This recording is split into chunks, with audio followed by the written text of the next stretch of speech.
Jadi mungkin dia dengar bunyi, dia remat. Kecelakaan maut ini terjadi di Jalan Anoa, Kota Bau-Bau, Sulawesi Tenggara. Korban yang mengendarai motor tiba-tiba mengerem motornya sehingga membuat korban terjatuh dan masuk ke jalur lawan arah.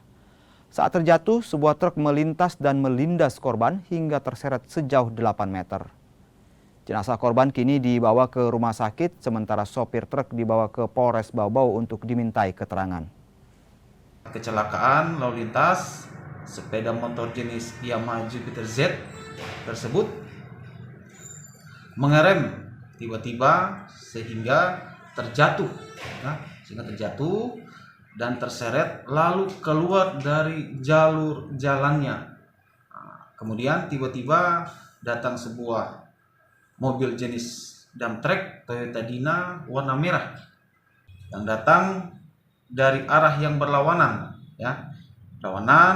ataupun yang datang dari arah terminal Warumosio hendak menuju Kota Bau-Bau, langsung menabrak bagian depan sepeda motor korban dan ban belakang sebelah kanan mobil truk tersebut dengan DT 8745AG yang dikemudikan oleh saudara Lacau, melindas dan menyeret bagian kepala korban.